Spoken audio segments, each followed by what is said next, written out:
E a gente vai iniciar isso aqui. Esse é nosso aula 23 sobre Reinforcement Learning. A gente vai falar novamente de Word Modules. E hoje a gente vai pro Dreamer V3. A gente já viu o V1, V2, e agora no ano de 2023 foi lançado esse paper. Terceira versão desse algoritmo que é tão assim conhecido nesse tema de Word Modules e Reinforcement Learning. Você pode ver alguns caras importantes em outros artigos que a gente viu, como Hafner, Little Crap, Jimmy Barr e outros. Né? Aqui vai ser diferente dos dois artigos dessa aula. Vou colocar o Senhor Incrível aqui no meme, que é o Uncanny Mr. Incredible, ou o Senhor Incrível Uncanny, porque essa aula vai ter alguns níveis de dificuldade. Todas aqui tem, mas acho que nessa é mais claro isso. Então, esse paper, por exemplo, ele vai ser um pouco mais simples, o outro vai ser um pouco mais complexo. Aí, se você quiser ver tudo, né, eu recomendo que você veja tudo. Pra quem viu todos os cursos de inteligência artificial do canal, desde introdução, inteligência artificial nos games, etc., vai conseguir pegar tudo. Mas algumas partes são mais complexas. Então já vou avisando, né? Então, a gente tá na parte básica, né? Eles testam o Dreamer 3 em vários contextos, como Natalia, Thales, 100K, contextos de robótica, como controle visual, ou controle proprioceptico, alguma coisa assim. Só que tem uma coisa que é importante. E esse paper de 2023, e tem papers ainda mais recentes que fazem isso até em alguns torneios de criar sistema de IA que joga Minecraft. Tem até o projeto Malmo, que é literalmente um projeto de Reinforcement Learning para Minecraft. Qual que é a ideia? É criar algoritmos de exploração que conseguem chegar no ponto máximo, que é o diamante. Como eu já disse na última aula, chegar no diamante não é algo complexo do ponto de vista humano. Então, consegue ensinar para uma criança para chegar no diamante através de um dia de gameplay.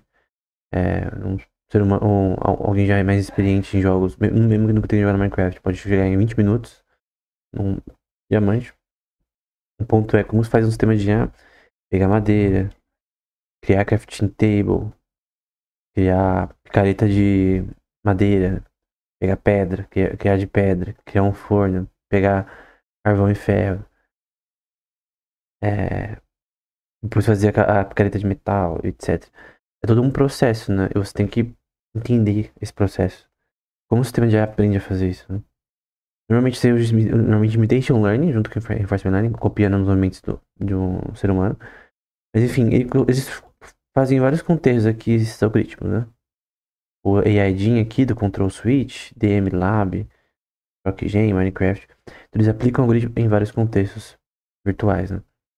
O algoritmo baseia-se na ideia de aprender o modelo de mundo que dota a gente com uma percepção rica e capacidade de imaginar o futuro, que é o estado latente de T mais um.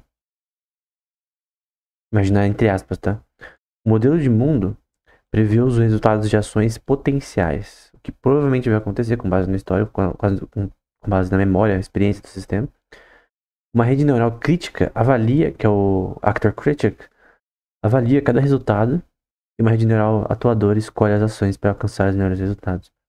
Embora intuitivamente atraente, o aprendizado robusto e o aproveitamento de modelos de mundo tem um problema com tarefas no campo aberto, né? Então, em ambientes de exploração. Então, não tem o sistema de IA que joga MMORPG um nível de aprendizado de fato. Tem bots, obviamente, que jogam usando, por exemplo, algoritmos como template match, que eu já mostrei no canal na Tibia, e coisas do tipo, pra criar um bot que consegue performar melhor que o ser humano. Só que é um algoritmo heurístico. Diferente de um algoritmo que aprende de fato. É um algoritmo que, tipo, ele é fixo. Um bot ele sempre vai ficar no mesmo nível. Diferente de um que aprende a ficar melhor. Que é o que é reinforcement learning. Que é o que é inteligência artificial, na verdade. Aqui é o modelo de mundo desse sistema. Você tem o input X. Você tem aqui funções de queries. Basicamente, isso aqui é importante para o segundo artigo dessa aula. Que são queries. Inferências probabilísticas sobre esse sistema. Isso tem um encoding que vai pegar esse input e esse input probabilístico e criar o espaço latente ZT mais um. Que é essa parte aqui, que parece um tabuleiro aqui. O ZT mais um vai gerar H1, HT mais um na verdade, que basicamente é a rede neural recorrente que vai pegar esse input e transformar em parâmetros treináveis esse estado latente para que o sistema, entre aspas, imagine o que provavelmente vai acontecer com base no histórico. E o decoder, que eu vou colocar aqui em vermelho, ele decodifica essa informação do estado latente, que também é passada pelo próprio HT+1, para criar X chapéuzinho em cima, que é a predição do input futuro. Então você tem o input sim tradicional X, que é de fato o que é coletado do ambiente do jogo ou do sistema robótico que ele se encontra. E aqui a gente tem a imaginação, entre aspas, dele, que é representada inicialmente por o espaço latente, né, pela função característica. O modelo de actor critic, ele vai criar uma função de valor para podar as ações do sistema. Então ele vai ter uma função de valor aqui que vai podar as ações do sistema em relação à rede neural em si, né? A rede neural em si vai mudando continuamente. Tipo, você tem um input ainda, tem diferentes probabilísticas, o encode dessas informações para um espaço latente vai ter sido transformado por weights de uma rede neural recorrente. Só que você tem a função de valor que vai podar as ações, ela vai melhorar as ações. E recompensas também vão ser dadas conforme o agente comete ações corretas, como por exemplo pegar a madeira de forma correta. Não é um complexo, o sistema tem que achar onde está, do ponto de vista visual, computacional, uma árvore, com a mão cortar ela, que é simplesmente apertar um botão e segurar, pegar até poder fazer uma picareta de não é? Madeira, o que não é tão complexo. Então é uma questão de saber onde as coisas estão e conseguir replicar isso, né? O modelo de mundo aprende representações compactas sensoriais de input e permite planejamento e prever representações futuras e recompensas para ações potenciais. O que é uma ação potencial? Vem de Aristóteles, talvez, no contexto de aprendizado.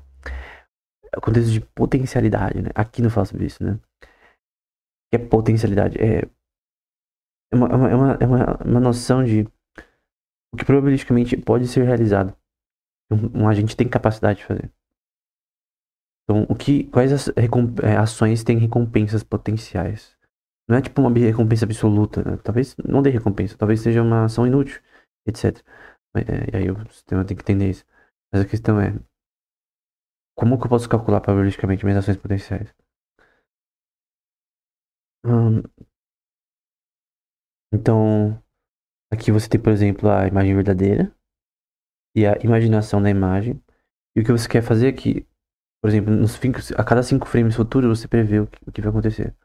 Por exemplo, no Minecraft, aparece uma aranha. O que você acha que ela vai fazer probabilisticamente? Ela vai vir até você, certo? Se você não tiver com uma espada, você tem que fugir. Ou batendo ela com a mão, até morrer. E um Creeper, por exemplo, tem que fazer de surpresa ainda. Então você tem, por exemplo, o menos logaritmo da probabilidade do estado futuro dado estados passados. Vou fazer de novo aqui. Do estado futuro, do que está acontecendo agora, com base nos estados passados.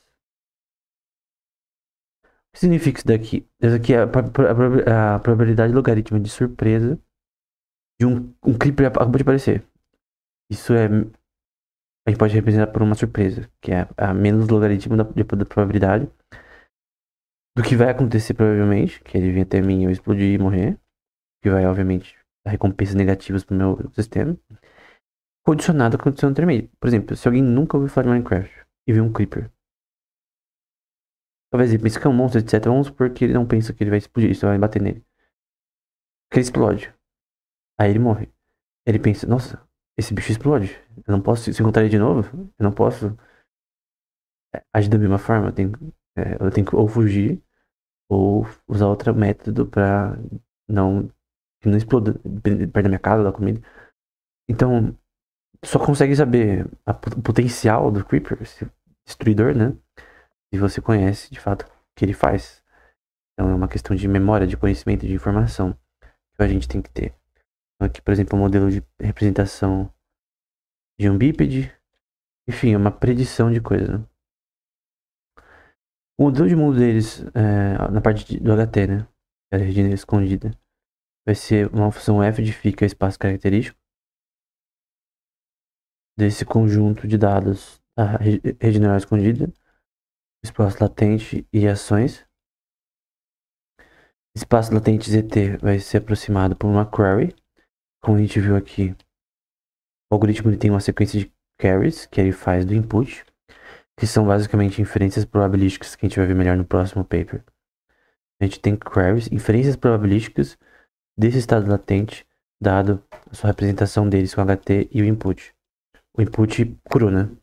Até o momento. Ok.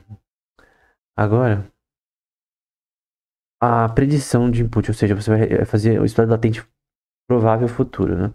Vai fazer isso aqui, ó. Seu modelo. Mas aqui nada mais é do que ZT mais um com chapéuzinho em cima. Então eu vou pôr aqui probabilidade de φ de ZT, que é o espaço latente de predição disso. E esses estados no geral, da rede recorrente. As recompensas. Aqui predição de recompensas, o que provavelmente me dá recompensa. É uma função probabilística condicionada às redes neurais recorrentes e ao espaço característico. O editor contínuo vai ser esse tal de C, que vai ser condicionado também aos mesmos estados anteriores. E o de X também, que é o que provavelmente o input futuro, né? E essa parte aqui também é condicionada aos mesmos estados. É o decoder.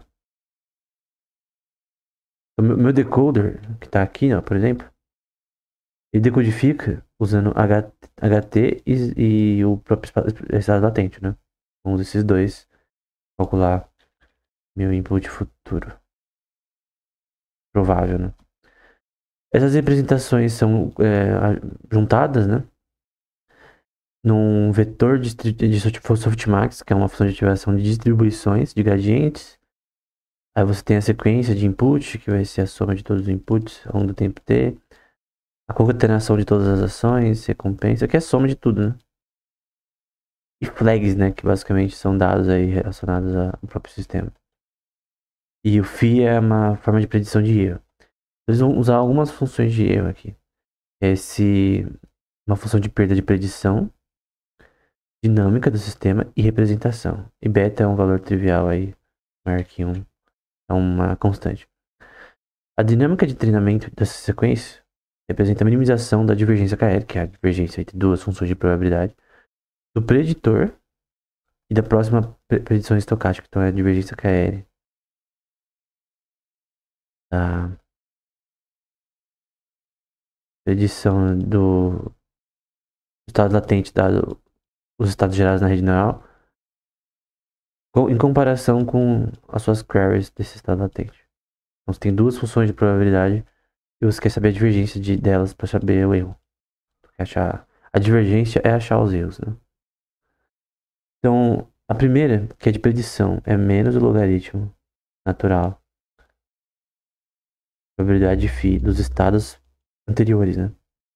Dos estados crus, né? Do seu sistema. Estado latente HT. Que nada mais é do que o encoder, né? Eu coisar aqui. Nada mais é do que essa parte aqui, né? Ok. E aí você tem menos o logaritmo natural da probabilidade de recompensas, dado o estado latente e a rede neural escondida, menos o logaritmo natural das suas flags, né? Dos seus dados que também vão ajudar nesse treinamento. E aí você tem esse aqui é o modelo de predição. Aí você tem a maximização da divergência KL entre as queries do seu sistema e a função de probabilidade. E aqui a maximização da divergência também das queries em relação à função de probabilidade, em que você tem em cada uma uma sequência de objetivos, né? Aqui das queries e aqui da função de probabilidade. Então, representa o sistema com a função de probabilidade, seu objetivo. Na dinâmica, você representa as queries no seu objetivo, né? Então, aqui você quer a inferência probabilística correta para entender esse sistema e aqui a função de probabilidade para representar o seu sistema de forma correta. A fator crítico é o padrão, né? Então você tem a aproximação das ações para a policy, de Taylor, que é um parâmetro de gradiente das ações dadas seus estados passados, e new de psi vai ser as recompensas globais pelos estados do sistema, que ao longo dos frames por segundo do gameplay do seu personagem vai ganhando recompensa. O crítico aprende a prever uma distribuição de retornos, RT lambda, em que a função de perda vai ser o logaritmo de probabilidade de psi, que é um próprio gradiente em si. As recompensas dados os estados, que você adiciona lambda, que é uma constante, né? E a função de recompensas em si, que está dentro daqui, vai ser que é o tempo t, lambda é uma constante, equivalente aqui a recompensas e a taxa de desconto pela flag que vai ser usada como base para você mudar esse sistema. Flag teria tipo umas dicas de suporte, sei lá. Menos 1 de lambda por nu de t. Aqui é a taxa de desconto, né? Vou calcular as penalidades e também reforços positivos do seu sistema. Em que também é igual a o de t. New, na verdade. É igual a new. New de t. Ao longo do tempo. E os resultados do Minecraft. Aqui é para achar uma barra de ferro. Você pega com a picareta de pedra. Aqui é para fazer uma picareta de metal. E aqui achar um diamante. Dá pra ver que o Dreamer ele foi o único bem sucedido inicialmente a achar diamante. Tem outros artigos sobre Minecraft Reinforcement Learning, tá? Eu já falei sobre isso no curso sobre inteligência artificial nos games. Mas realmente é mais complexo do que parece. Então o Dreamer saiu melhor. Foi o único que conseguiu resolver esse problema, por exemplo. É pegar um diamante. Achar também, né? Porque não é só. Você tem que explorar, né? Pra explorar, você tem que ir, ir quebrando o bloco pra baixo, até colocando tocha, etc. Né? Porque esse sistema também tem que usar tocha pra conseguir ver no ambiente corretamente. Enfim. E aí eles aplicam também em outros contextos, né? Então, aqui é o aprendizado de sinais do sistema, das técnicas em geral. Aqui eles estão testando contra outros algoritmos do sistema, né? Ele vai dizer, coletar diamantes no popular jogo Minecraft tem sido um desafio constante para a inteligência artificial. De fato é. Cada episódio nesse jogo se passa em um mundo 3D único, criado aleatoriamente, infinito. Entre aspas, né? Os episódios duram até o jogador morrer, ou até 36 mil passos, o que equivale a 30 minutos. Durante esse tempo, o jogador precisa descobrir uma sequência de 12 itens a partir das recompensas escassas, coletando recursos da ferramenta, né? Nesse contexto do sistema dele, né? Então ele tem que explorar, né? Uma coisa interessante que eu não sabia: jogadores humanos experientes levam cerca de 20 minutos para obter diamantes. Seguimos a configuração de quebra de blocos anteriores, o espaço de ações fornecidas dificultaria políticas estocásticas, enfim. Aí, aplicando esse algoritmo fora da caixa, o Dreamer é o primeiro algoritmo a coletar diamantes no Minecraft do zero, alcançando um marco significativo no campo da inteligência artificial, né? Eu não sei exatamente se foi o primeiro, né? Mas eu já vi papers tentando fazer isso. Usando Imitation Learning, Reinforcement Learning. Não Dreamer, exatamente. Não usando World Models, na verdade era normalmente sem modelo. Então, aqui a gente tem alguns dados, por exemplo, o tempo que essas placas de vídeo rodaram, né? Pra resolver esse problema. 8.9, pra treinar o algoritmo, né? Pra ver aqui, ó, 8.9 dias no Minecraft. No Atari foi 16.1 dias, mas a gente tem que ver também que é um ambiente complexo. Mas que seja 2D e é meio pixelado, o Atari é bem complexo os jogos. Nos outros ambientes foi mais fácil, né? E o tamanho do modelo foi de 200 milhões de parâmetros, né? Que é bastante coisa. Passos do ambiente, objetivos, né? No Minecraft era só pegar o diamante. Atari pode ter N objetivos, enfim.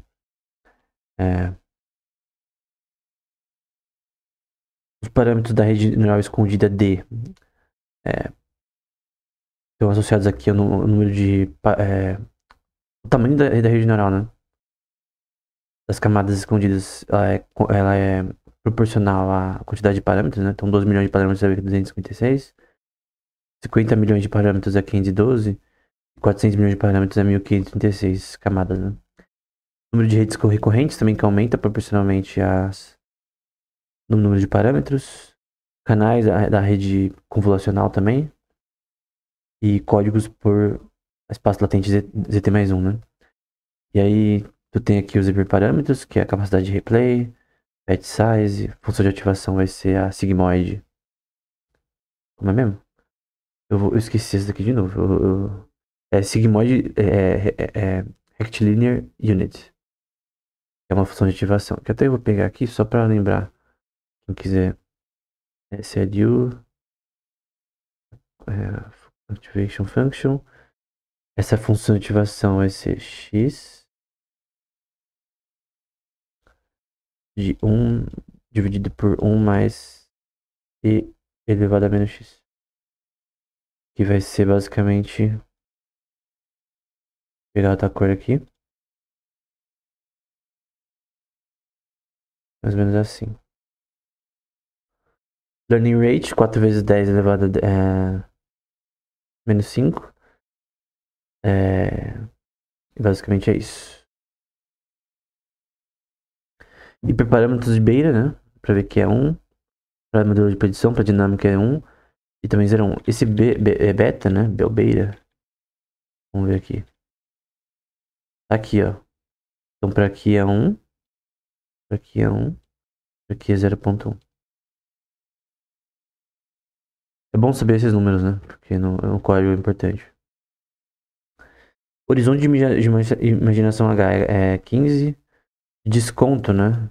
Então, que aqui vai ser 1 menos 1 menos gama. Quem já viu isso daqui? Gama sendo 0.99. Vai ser igual a 333. Retorno de lambda vai ser 0.95. Lambda, a gente pode ver aqui, né? Então esse lambda aqui vai ser 0.95. É uma constante importante. Pode mudar conforme a necessidade. Vai testando qual que é melhor. E é isso, né? Tem outros tipos de beira aqui, etc. Mas o ponto é esses parâmetros, né? Esse modelo na prática, eu tô vendo aqui a parte de verdade, você vê aqui um porquinho, você vê o mapa em si, e aqui a representação, predição do que vai acontecer nesse sistema, né? E aqui no ato de pegar madeira também. Então, por exemplo, quando você vai pegar madeira no Minecraft, tu sabe que vai vir uma madeira quando você terminar de fazer com a mão. E você também tá tentando imaginar isso que a gente já sabe na nossa mente.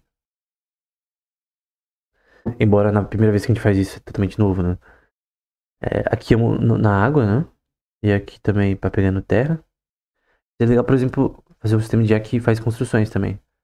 É bem difícil, na minha opinião, porque você tem que planejar meio que a estrutura, como que vai ser, mais ou menos, pra você realizar, né? Aqui é ao coletar, a minerar debaixo da terra, né? Eu creio que é mais complexo.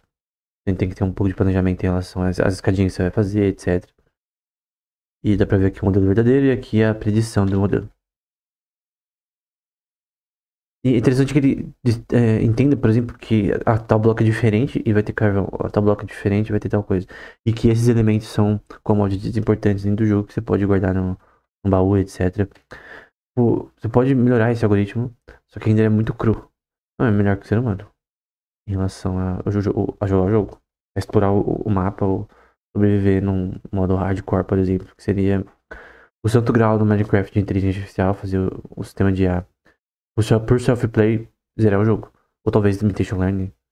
Normalmente aqui são, tipo, nos papers que eu vi de Minecraft, eles usam imitation learning, que é um algoritmo para copiar movimentos de seres humanos com teclas pressionadas, etc. Movimentos do mouse, com reinforcement learning junto.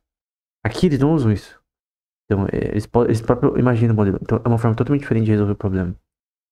Eu creio que é uma forma muito mais difícil de resolver o problema também. E em relação a resultados adicionais, o Dreamer também foi superior a outros algoritmos anteriores que a gente já viu. A gente já viu esse Rainbow, a gente já viu esse PPO. Eu acho que a gente viu esse Impala anteriormente também. Esses algoritmos já viu os papers.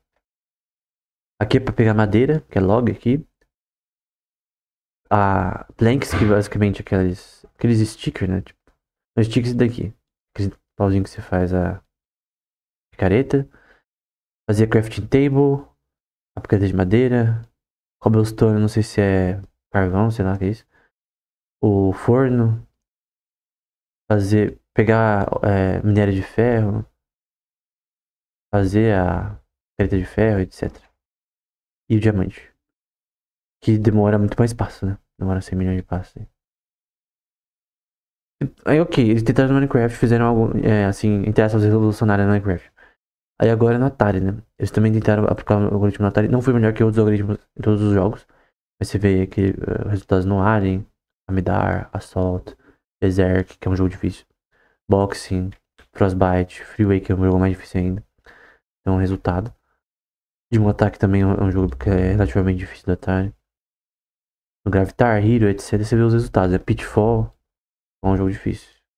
Pra ver aqui que os resultados não foram bons. Pac-Man, Montezuma Revenge aqui, ó, também é um jogo difícil. Pra ver que Montezuma Revenge e Pitfall, eles são tão difíceis que os resultados são bem inferiores. Round também, o valor é bem baixo. Skyrim aqui, que eu não sei qual é. Vai ver que o valor é bem baixo. Então tem alguns que são mais computacionalmente difíceis, né? Esse Fishing Derby, o valor é negativo, até pra um ser humano. Então alguns jogos realmente são mais difíceis do que outros, né? O Boxing aqui também é relativamente difícil. Breakout é relativamente difícil, não tanto. Agora no Alien, que é tipo um Pac-Man da vida, dá pra ver que ele sai melhor, esse algoritmo. Mas dá pra ver que o Dreamer, ele performou, o V3, ele performou em alguns jogos melhor do que outros algoritmos anteriores, né? Interessante, porque desde do Agente 57 da DeepMind, que foi o primeiro sistema de IA, talvez, que jogava Atari, você vê que esse sistema ainda não teve sucesso. Pô, ainda tem jogos que não foram resolvidos. Freeway é, por exemplo, muito difícil, né? Pitfall, como eu já disse. Aqui é aprendizado proprioceptivo, que é no contexto do AI Gym. Da Run, vários contextos aqui, Cartpole, que a gente já viu também várias vezes. E aqui é tipo um bagulho estilo Eleven, né? Pra quem lembra, Bomba Pet. Representar graficamente os algoritmos. Dá pra ver que o Dreamer, ele tem problemas de exploração. Dá pra ver que exploração ele tem problemas. Mas eu até ponho aqui em vermelho. Tem problema de exploração. Mas nos outros ele performa no mesmo nível melhor que os outros, né? Como relação de recompensas, que é Credit Assignment. Escala. Lidar com noise, que é coisas inúteis no ambiente que vão te atrapalhar. Generalização de informação, memória. Isso não é melhor que o Boot Deep Learning. DQN no exploração, né? Então, é interessante melhorar a parte de exploração desse algoritmo. Agora a gente vai pro segundo paper. É o Task Aware Dreamer. E esse daqui, o Mr. Incrível já vai ficando uncanny, né? Então ele já tá nesse nível, vai ficar pior. Esse paper é um pouco mais complexo. Dá pra ver que todo mundo aqui é da Tsinghua University em Beijing, na China. A China, cara, o tanto de artigo que eu já vi em inteligência artificial e outros temas. Computação quântica e transformação que foram escritas por chineses, cara. É realmente bastante coisa. E até por mais que eu favoreço muito mais pesquisa privada, né? Financiada de forma privada. E assim que a inteligência artificial avançou, tu vê que bastante coisa também é financiada pelo governo chinês. Não posso ser hipócrita aqui. Então, não necessariamente esse paper, mas esse paper é muito bom. Que é chinês, né? E o sistema deles, basicamente, eles vão dizer que é uma distribuição de tarefas ou tasks que treinamos um agente para generalizar essas tarefas, né? Para melhorar a generalização, nós propomos o TAD, que é o Task Aware Dreamer, que utiliza P3, que eu já vou explicar, que é um set de hipóteses, para fazer o encode de toda a informação histórica do sistema, inferir qual tarefa atual e qual recompensas novas o modelo pode capturar em variantes de características latentes, ou seja, de coisas que ele já aprendeu que podem ser úteis no futuro. Então você tem treino nessas tarefas, né? Tem o teste dessas tarefas. E você tem inferências, né? Recompensas, que é o teorema 1, de grupos de hipóteses, né? Em que você tem a hipótese P1, P1, né? P2 e P3. E a lógica deles é que, por exemplo, P1 está dentro de P3, P2 e aqui está dentro de P3. Que são inferências probabilísticas em relação a esse sistema. Então o seu arquivo tá assim, vai ficar pior.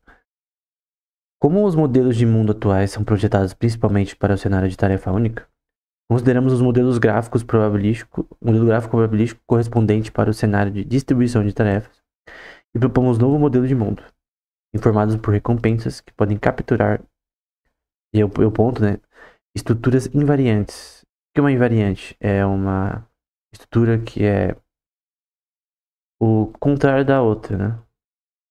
É invariante. Na verdade, acho que menos 1 é no F. Acho que é aqui que é o menos 1.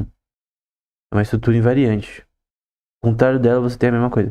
Só que você tem que ser invariante à distribuição de estado latente. Ou seja, mas assim, a estado latente da imaginação do sistema, tu tem que achar agora. Esse aqui é o estado latente do sistema. Tem que gerar agora uma relação de estado latente probabilística futura. Porque o sistema mesmo imaginar isso. Por que ele é invariante aos estados passados? Porque basicamente você pode perceber, por exemplo, tá jogando Toy Story no Play 1. Tu sabe que em outra tela, aquele tipo de lugar parecido era o foco da tela. Ou aquele tipo de moeda específica que você tinha que pegar era o foco da tela. Porque naquela tela você descobriu que aquilo lá era importante. Nessa nova também provavelmente é. Então você faz diferenças com base na sua memória do sistema. Em outras palavras, porque o conjunto de hipóteses P1 de políticas markovianas e o conjunto de P2 de políticas codificam estados e ações históricas comumente adotados não são adequados para distribuição de tarefas, né? É uma pergunta. Então, é uma pergunta. Por que que P1 e P2 não seriam necessariamente úteis para distribuição de tarefas, para encontrar tarefas nesse sistema, né? Então, o grande ponto aqui é tentar modelar, teoricamente, o conjunto de hipóteses que podem gerar probabilidade nesse sistema. Então, continuando, ele vai dizer que, em seguida, provamos tanto que P1, o espaço de hipóteses, quanto P2 são subóptimos sob o cenário de distribuição de tarefas. Essas suboptimalidades estão relacionadas ao teorema 3. Então, basicamente, eles estão dizendo que, pelo teorema 2 e 3, que tanto essa região de hipóteses do seu sistema de tarefas que ele deve realizar, quanto essas são inúteis. Eles só podem usar P3. E vai ser claro posteriormente o que é isso. O sistema de distribuição de tarefas. Porque o seu sistema ele tem que descobrir qual que ele tem que fazer. Então, desse ambiente aqui, ele tem que descobrir o que ele tem que fazer para performar no ambiente. Ele tem que descobrir o que tem que fazer. Você não dá para ele essa informação. Não é um algoritmo supervisado. Ele tem que se virar. E essa é a parte complexa, né? Então, o desempenho dessas duas hipóteses pode degenerar significativamente, né? Eles demonstram isso com os experimentos deles. Nas preliminares, a notação para distribuição de tarefas é esse T gigante. Você vai ter M tarefas, por exemplo, dentro disso daí. Em que você tem um processo markoviano aproximado para essas tarefas. Esse processo markoviano vai ser estados, ações, função de transição, recompensas markovianas, gama e observáveis. Eu já vou falar o que é gama. Em que para pegar aqui todos os estados e ações, dentro dele eu tenho um conjunto global de estados por ações e eu tenho a função de transição entre esses estados, né, padrão aqui, e as recompensas markovianas, né, de estados e ações, que é a função de recompensa. Aí ele vai dizer: o estado não observado do agente pode apenas acessar a observação de um espaço ômega. calculado por uma função de observação. Então você tem aqui um conjunto de observáveis globais que calculam o espaço total de observáveis, que é o ômega. Então esse ômega é o espaço de observáveis globais, né? Tipo, mais globais do que as gerais. Dados os estados do sistema, né? Então é condicionado ao que aconteceu nos estados do sistema nos frames por segundo da tela. Formalmente, a cada passo T, o agente da policy P vai usar uma trajetória de observáveis, ações, recompensas e assim sucessivamente para chegar na ação AT, para chegar na ação que você quer, né? Dentro do próximo estado, né? Então, dentro dos próximos frames da tela do jogo, quer chegar nos próximos estados que vão maximizar a sua recompensa. E aí, você tem a performance de Pi nesse modelo markoviano, esse J de M, a policy, que vai ser o valor esperado das tasks aproximadas por uma policy. Então, você vai aproximar uma policy de melhorar as suas ações, porque essa policy é associada a tarefas que você deve realizar. Por exemplo, vamos supor que é um jogo de futebol. Qual o jogo do futebol, o objetivo do futebol? Fazer o gol, certo? Quais são as tarefas necessárias para um agente de A fazer o gol, ganhar a partida? Probabilisticamente. Ele tem que saber o que ele deve fazer para chegar no seu objetivo, né? Então, ele tem que decidir essas tasks. E esse paper me leva muito ao Journal of Artificial General Intelligence. E tem artigos que falam sobre isso. Mas que eles falam que esse problema é praticamente intratável, né? Pela lei de Pearson. Quase intratável, né? Aí você vai para armadilhas etc. Não vou entrar no mérito se aquilo é realmente verdade, né? Armadilhas arquimedianas que basicamente tem coisas que tipo, seres humanos conseguem fazer e nunca um sistema de IA poderia fazer sem perder, sem ter recompensas diminuintes nesse contexto, né? Aí vai pra toda aquela questão de Chomsky, se reinforcement learning realmente generaliza a informação. Que isso aqui é uma tentativa de generalizar a informação. Tipo, a gente ter um awareness de tipo, ó, eu devo fazer pra resolver esses problemas, né? Aqui função de desconto, recompensas padrão. Nosso objetivo é maximizar o retorno dessas tasks. Na prática, a distribuição de tasks. Aqui é muito importante, né? Notação, né? Eu me confundi inicialmente quando li. Nós pegamos M tasks de treinamento. E esse M minúsculo vai fazer parte disso. O teorema 1 está associado a essa notação. É a primeira vez, tipo, quando eu vi o teorema 1, eu tava tentando agora achar o que é M, o que é M, o que é M. Eu tive que voltar aqui para saber o que era M. M é um conjunto de M distribuições de tasks. Esse M minúsculo. Se você entender isso, você não vai confundir que nem eu me confundi anteriormente. Enquanto eu estava lendo o artigo. Função de normalização disso. E a soma de M tarefas que você está calculando. Começando com 1 de π. As tarefas associadas a π. No estágio de teste, nós vamos ter N, um sample de N tasks não vistas. Novas, né? E aí essas tasks vão ser chamadas de... É tipo, por exemplo, tu entra num jogo novo, tu nunca jogou. O que você tem que fazer? Você tem que descobrir. Essa é a lógica. Você nunca viu aquilo, né? Como que você vai fazer? Tu vai ver um detonado, por exemplo? Eu lembro que quando eu joguei Zelda Ocarina of Time anos atrás, eu vi. Eu tive que usar detonado, não queria, né? Pra passar do tempo da água. Tava muito difícil. Detonado é basicamente imitation learning, né? Você imita o que o cara tá fazendo. Mas demoraria mais pra mim resolver o problema sozinho. É mais difícil. É mais computacionalmente difícil o sistema aprender a resolver o problema sozinho do que ver alguém fazendo. Que é imitation learning.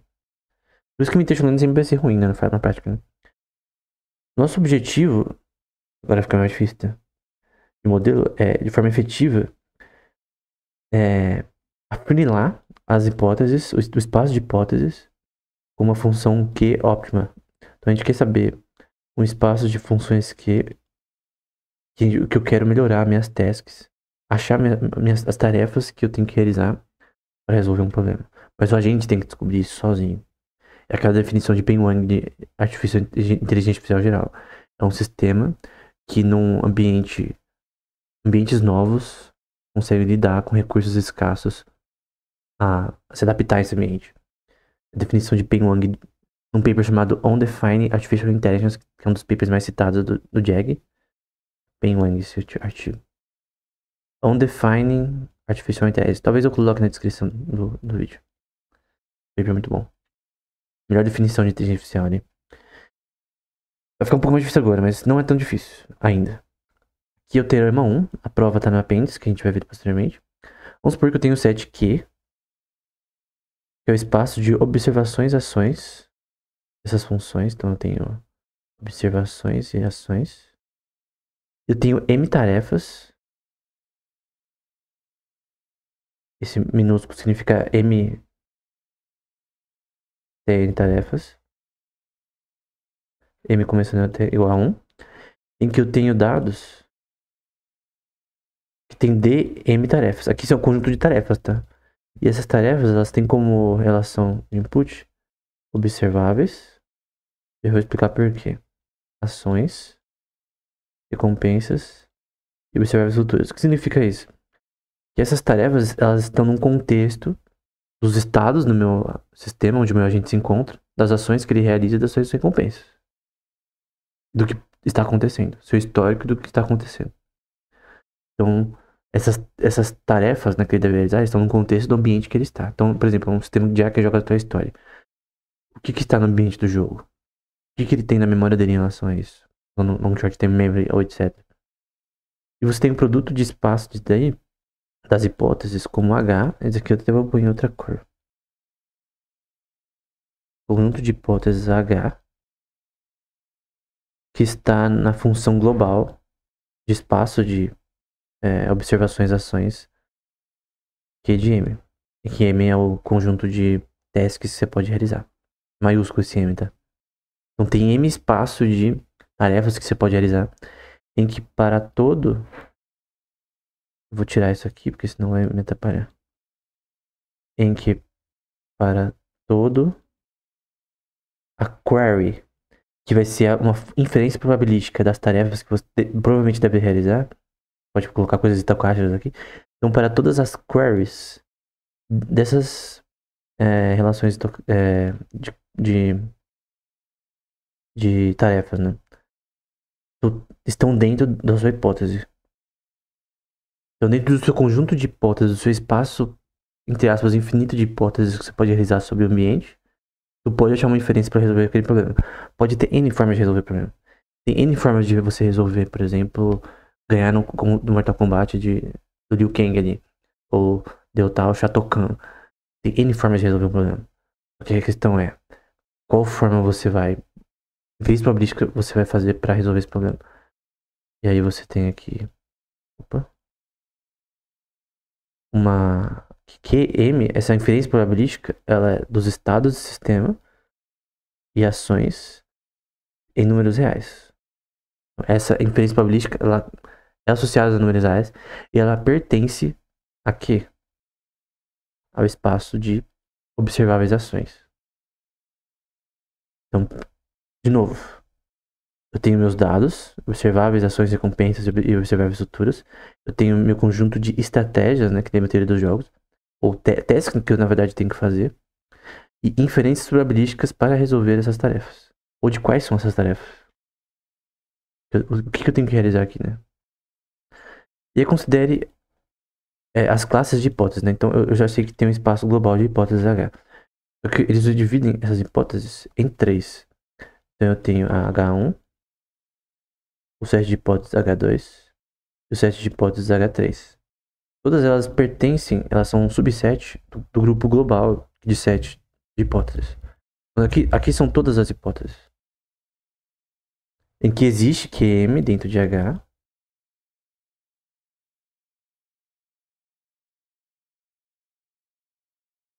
Existe, pode fazer inferências probabilísticas de H.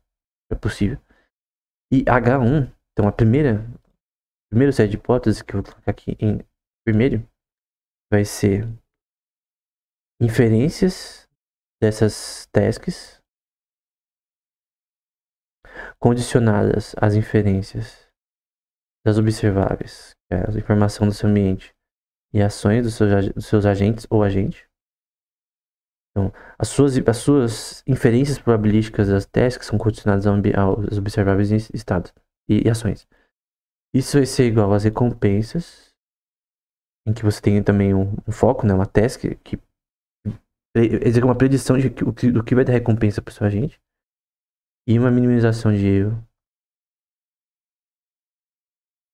Faz isso aí, que é a maximização da ação futura usando uma inferência probabilística. Então, a maximização da ação futura que você deve fazer, a prime, vai ser uma inferência probabilística dos estados do sistema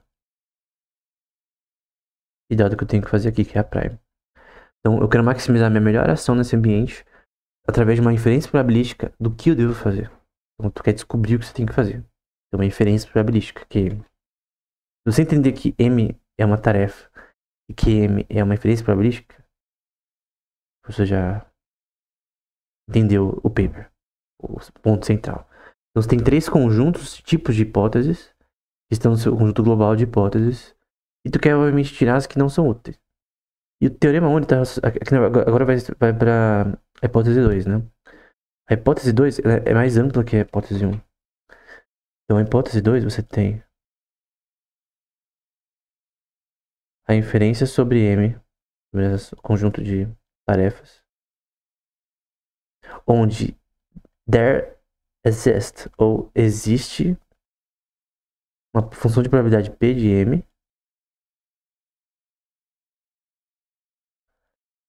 associada a observáveis e ações.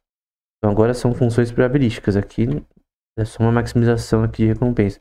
Aqui eu posso fazer funções probabilísticas agora, em que eu gero meus estados futuros que eu busco. Então esse M tá ali em cima. Aqui é a task futuro que eu quero realizar. Então lá no jogo do Kung Fu Panda, tu tem que pegar o biscoito lá. No jogo do Play 2, eu acho. Então o sistema ele tem que pedir. Esse negócio tá brilhando, provavelmente é o foco da tela. É o biscoito. Tipo, o foco não é aquela pedra ali embaixo que eu não posso nem mexer. Nem é controlável. É aquele biscoito que tá ali no topo. O sistema tem que aprender isso. Dado isso, existe também um conjunto de recompensas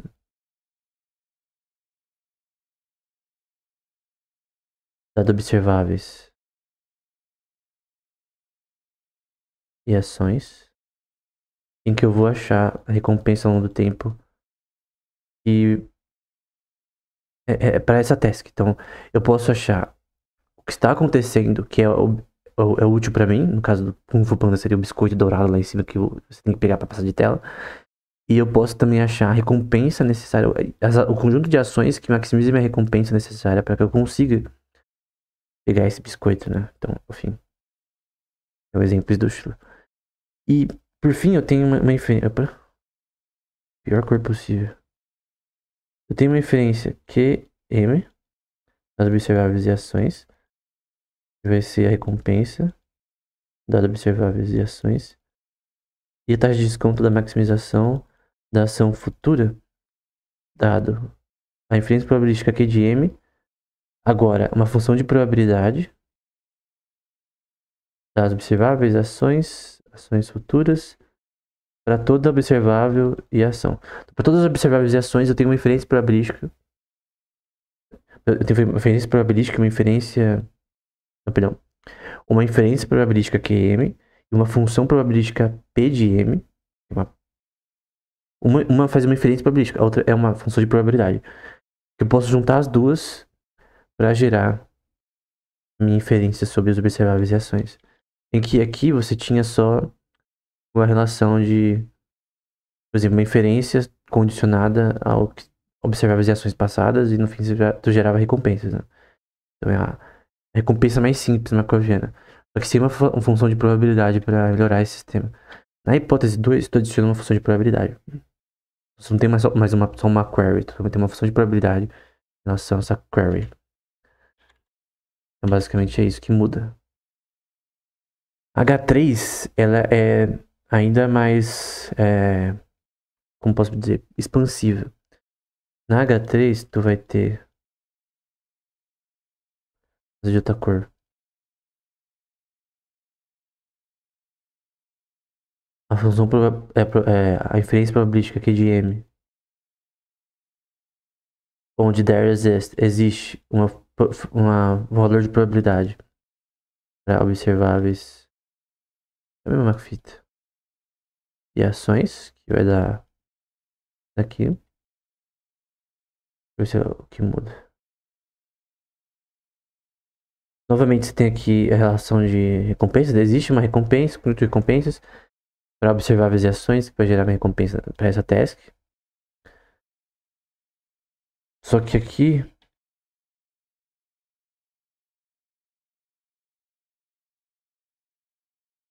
tu vai ter uma função probabilística. Observáveis e ações. Recompensas, observáveis e ações. Taxa de desconto, maximização da função. Futura.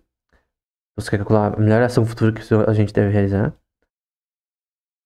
A inferência probabilística de QM. Que é função de probabilidade. Forma original. Que aqui você não usa a probabilidade da task, você só usa uma função de probabilidade que poderia ser. Porque ela não é movida pela task. Vou mudar de cor, aí fica claro que mudou, né? Então a minha função de probabilidade agora, ela não necessita de M, né? Ela não precisa da task. Só a função de. Só a inferência probabilística que você fez, que. E tá. E o resto que tá aqui. Então nessa daqui, você tinha essa parte aqui PM, né? Ou seja, tinha uma inferência probabilística com base na task. Aqui você tem uma inferência probabilística sem base na task, né? Que é mais difícil. Ela não é orientada a objetivo. Então, essa inferência não orientada a objetivo que define H3. É o conjunto de hipóteses H3. Então, aqui você tem na H1 você tem uma função de recompensa simples. Que as observáveis são orientadas à task, à tarefa. Aqui você tem uma função de inferência probabilística e uma função de probabilidade orientada à tarefa. E aqui você tem a inferência orientada à tarefa, mas não a função de probabilidade. O que torna o sistema mais complexo. Em que H3 é um subset de H2 e H2 de H1. Dentro do espaço de H, né? Então tudo tá dentro do espaço de hipóteses H. Então aqui são um conjunto de hipóteses, tipo, de funções probabilísticas que você pode computar. E eles dizem nesse paper que somente H3 resolve problemas que eles querem resolver. Então, uma função de probabilidade sem uma definição da task. Onde H1 é suas próprias funções que são. Então, H1 contém N tabelas Q possíveis. Só que o espaço de tabelas Q possível ela é inferior do que H2. Por sua vez, é inferior a H3.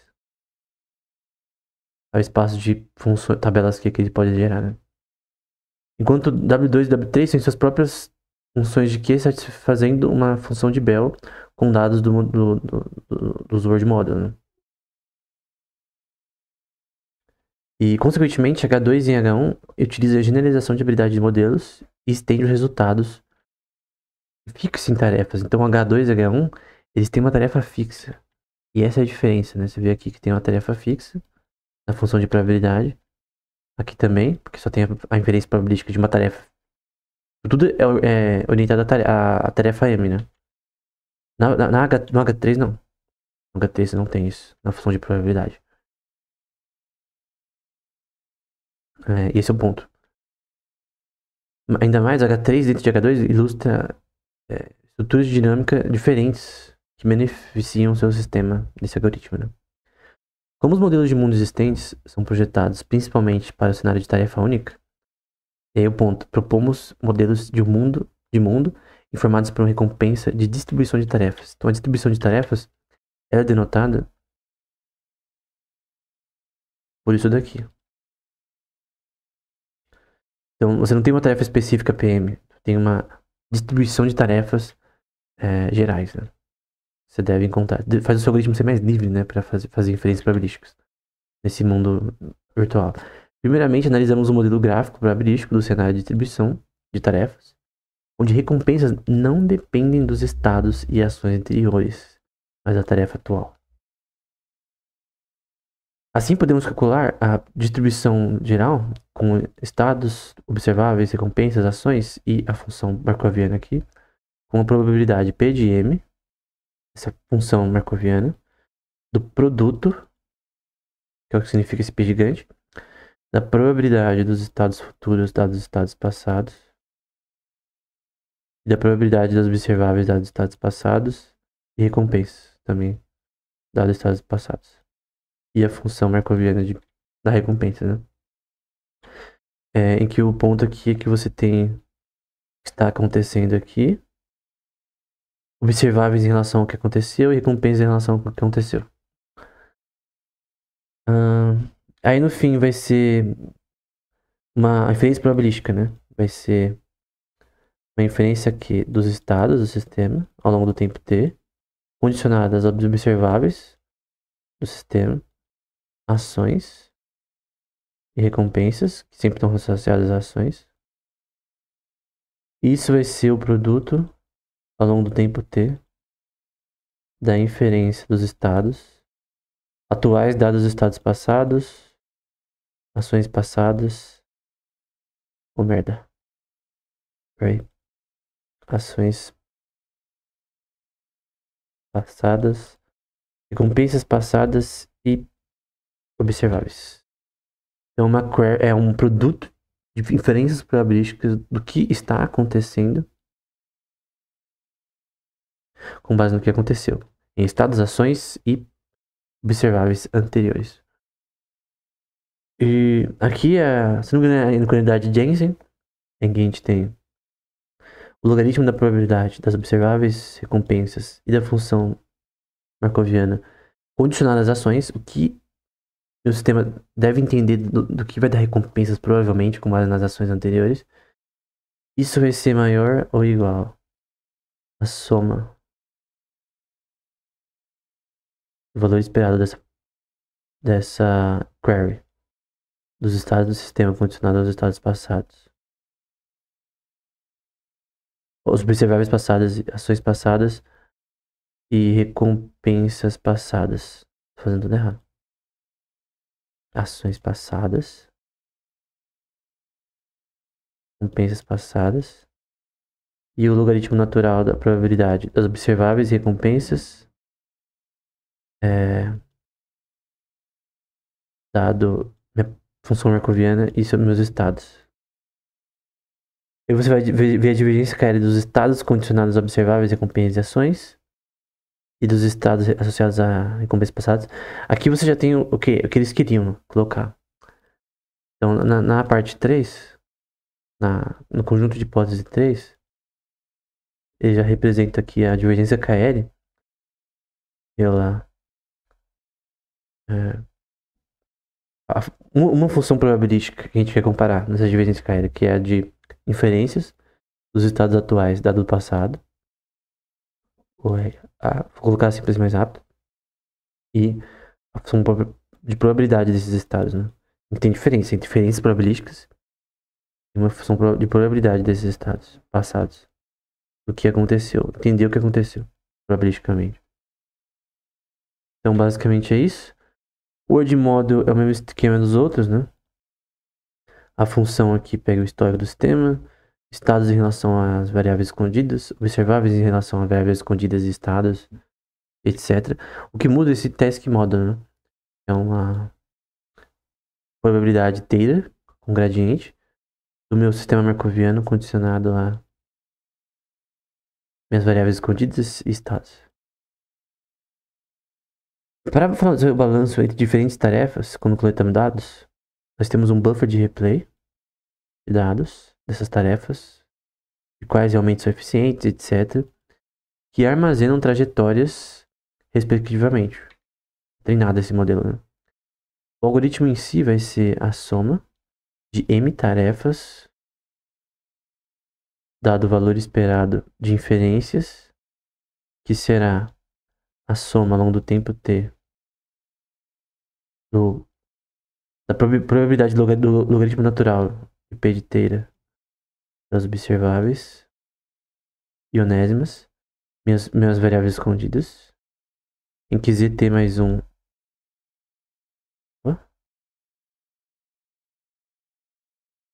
gera HT, e o input gera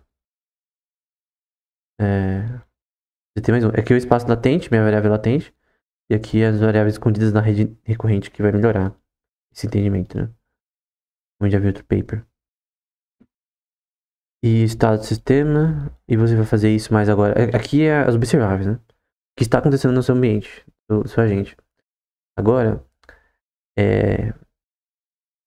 as recompensas, né?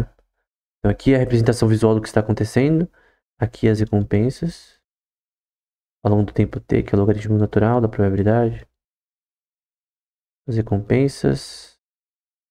Dados estados e análise do sistema. Então lembra que aqui é análise do ambiente. Aqui é análise das recompensas. E a gente vai fazer a divergência KL menos a soma da divergência KL desses dados, que vai ser uma função, primeiro, de queries, né? Dos seus estados, condicionados à representação deles anteriormente, pela função de probabilidade desses estados, dada a sua variável latente. Vou arrumar isso aqui.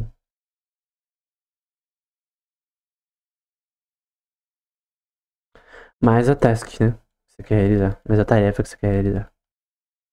Então aqui a gente tem a relação de observáveis, né? O que está acontecendo no seu ambiente e sua caracterização disso, das recompensas e a distribuição de probabilidade, de inferências probabilísticas e da probabilidade em si. Aqui é tipo constructive coding e uma forma de similaridade, né? Computacional. Então tu vai ter... Porque ó, você tem que representar nesse... Por exemplo, em buffer de memória, eu tenho que representar... Por exemplo, aqui é o buffer de memória 1 e aqui é o buffer de memória N. Eu tenho que representar similaridades em tarefas. Então dentro daqui eu tenho M tarefas, concorda? Eu tenho que ver se a tarefa M0 ela é igual à tarefa M32, etc. Que a M2 é igual a M104. Eu tenho que ver similaridades de tarefas, entre clusters de tarefas. Pra eu ver, ok, naquela tela do Kung Fu Panda, o foco era aquele biscoito. Na tela do Toy Story, o foco é o Andy, vamos supor. Eu tenho que ver a similaridade logarítmica das coisas nesse sistema. Qual é o algoritmo básico aqui para similaridade logarítmica, né? Entre tarefas aqui. Errado também de novo. Toma. Produto, na verdade, né? Tarefas vezes tempo. Vetor J aqui. Vai ser um conjunto vetorial aqui. J. Com o produto com as ações. Dentro do espaço global de ações. Definem J. Então tem o conjunto vetorial que representa minhas tarefas. Tem um conjunto vetorial que representa minhas ações. E agora eu tenho o logaritmo natural de uma exponencial das minhas tarefas, M, eu tenho M tarefas, certo? Eu transformo isso agora em vetores, parte de J, vezes vetores de A. Então eu quero saber a similaridade entre tarefas e ações associadas a essas tarefas. Então aqui são tarefas, e aqui são ações. E isso dividido por tal, que é uma relação temporal. Você pode mudar. E você faz isso pela soma, sendo B diferente de J. B vai ser um vetor de para explorar essa diferença, que vai ser o exponencial de MJ, que é os vetores que compõem as minhas tarefas unitárias e onésimas, e MB, que vai ser outra variável de comparação, né?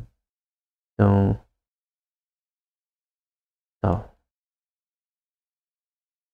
Esse tal é a temperatura, né? Ou seja, você pode mudar isso aqui arbitrariamente para ter uma exploração maior nesse algoritmo. Então, no fim, isso aqui é para você criar clusters de similaridade entre tarefas. Deixa eu fazer direito.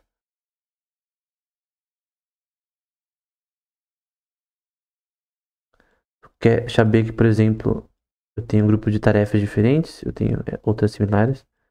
Eu tenho que fazer uma cluster de tentar entender, ok, essas tarefas são similares e outras similares a outras, né? É a distância entre isso, né? Então, eles colocam o tal para 0.1. Então, vai ser dividido por 0.1 isso aqui. Poderia ser outro valor também.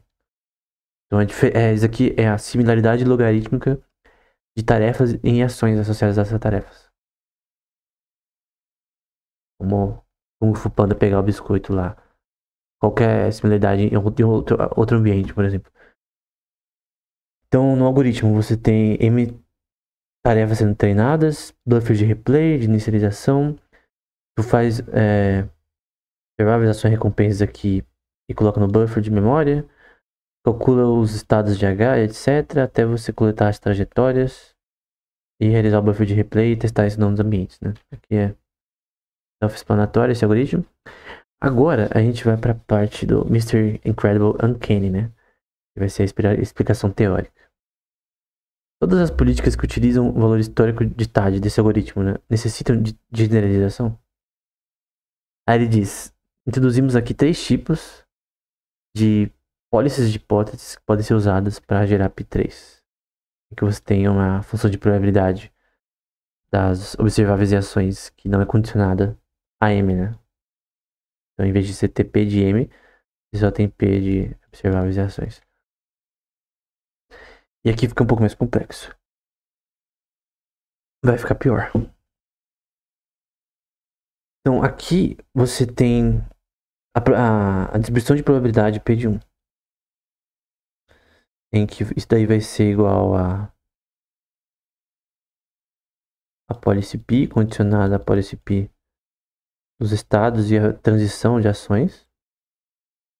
Só isso. Na policy 2, isso aqui a gente já viu, tá? Eles só estão resumindo isso. Vai ser condicionada a P a um conjunto de hipóteses, né? Agora, aqui você tem uma função probabilística, né? Que eles adicionam. Você não tem somente uma função de recompensas. Tem agora uma função probabilística dessas recompensas condicionada a as tasks que você escolhe, né? Que o agente escolhe. Então ele é condicionado às tarefas, né? Tanto o P1 e P2 são condicionados às tarefas, né? Específicas. Ele é mais focado em algo específico. Em que você tem isso como produto de S. HT vai ser o produto dos estados e ações do sistema. Então esse é o seu input. Nossa, ficou horrível isso aqui. Estados e ações do sistema. Ao longo do tempo T, pelos estados. E a P3, que é a probabilidade mais rica, né? Mais livre. Tem orientação a tarefas. Tu tem a policy condicionada a uma policy. Uma função de perda associada ao diferencial dessas ações. Que vai ser essa função de perda com uma relação de produto de estados, ações e números reais. Então, na outra você só tinha uma relação de estados e ações, probabilisticamente, só que condicionada a tarefas. Aqui você tem um espaço real de funções muito maior de exploração, né? Como ilustrado anteriormente na imagem 1, né? Eles vão dizer que P1 é um subset de P2, que é um subset de P3. Ou seja, elas têm uma relação, embora são diferentes.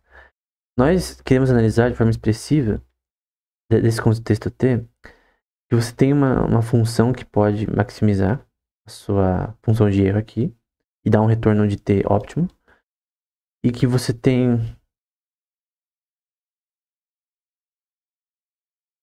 J de I, que é a sua função de erro, dado certas tarefas, que vai ser igual por definição a maximização da policy dentro do conjunto da hipótese.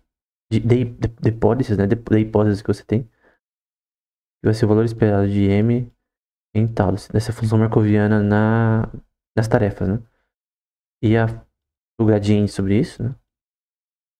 Então tu tem que achar o melhor task possível para resolver esse problema, né? E aqui, pelo Teorema 2, eles dizem que P1 e P2 é inútil, que eles são subóptimos, né? Ou seja, você tem uma probabilidade. O primeiro não tem função de probabilidade, o segundo tem uma função de probabilidade que é focar em objetivos, e isso não é bom para algoritmos deles. Então a gente vai ter esse M bar, que vai ser nosso tuple de Markoviano aqui. Opa, eu vou confundir a mente das pessoas se eu colocar o ponto em cima. Dos estados, ações, de transição, recompensas e taxa de desconto. Onde esse R bar é uma função de recompensas global.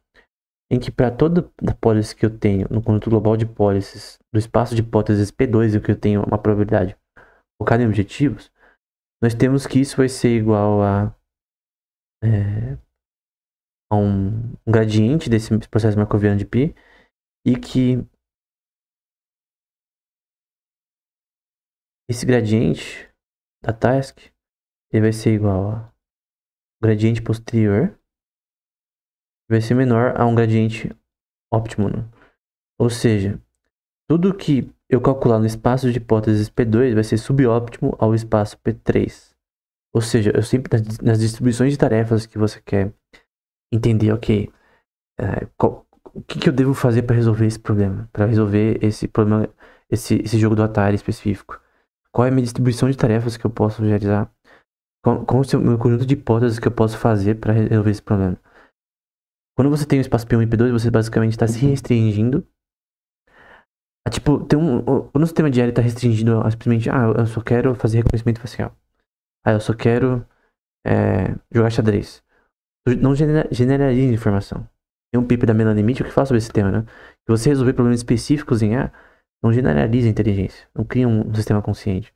Então, para tu tentar generalizar a informação de forma mais ampla, embora não que nem o ser humano, tu precisa de um set de hipóteses maior. E P1 e P2 não tem esse set de hipóteses suficiente para gerar seu espaço de funções probabilísticas que são óptimos em si. Então, quando a gente fala que eles são subótimos, quer dizer que eles são inferiores ao espaço de hipóteses mais livre, que não é orientado a objetivos. Então você não tem objetivo, você vai se explorando que nem um idiota. É isso. Aquela função PO de A sem M é explorar que nem um idiota. Essa seria a forma esdrúxula de explicar. Do ponto de vista quantitativo, a característica de tal e o gap entre J1, J2 e J óptimo, né? Então tem um gap entre esses três. Nós propomos uma nova métrica de distribuição de relevância, né? Que é esse TDR de tarefas. E essa métrica é dada pela definição 1. Então, para cada tarefa que você vai realizar, distribuição tal e estado S, você tem uma distribuição de relevância dessa tarefa. Então, como ela é relevante para você resolver o seu problema. Então, essa distribuição de tarefas dentro dos seus estados do sistema, que é o ambiente do jogo, né? Tem um joguinho aqui, tem os estados do jogo, ST mais 1, e todos os frames por segundo do seu jogo, representa as imagens, etc. Isso vai ser igual ao valor esperado no meu processo markoviano que aproxima essa função das tasks, vai ser a maximização da ação de uma função que, markoviana novamente, óptima desses estados, menos a maximização da ação A, da melhor ação, dos estados esperados da mesma coisa.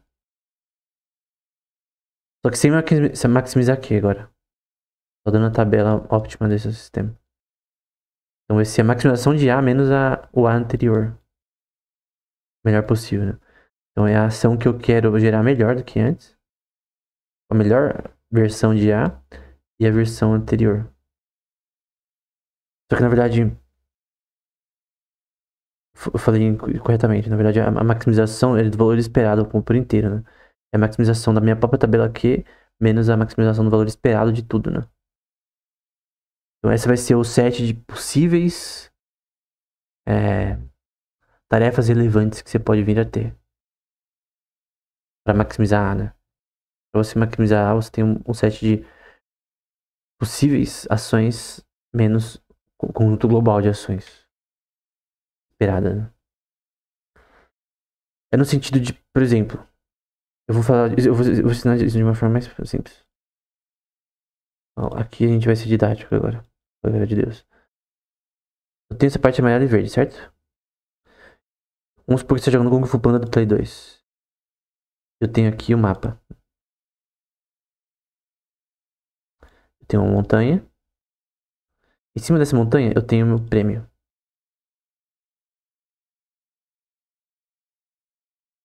Que é um biscoito. X. O personagem tá aqui. Eu tenho que chegar ao topo dessa montanha, mas eu tenho que saber que aqui é o foco. Que é o objetivo. Só que a gente tem que aprender sozinho. O que ele vai fazer? Ele vai tentar isolar o objetivo em relação ao resto. Então a parte em vermelho vai ser o objetivo. E todo o conjunto global de maximização das ações de tudo vai ser o resto.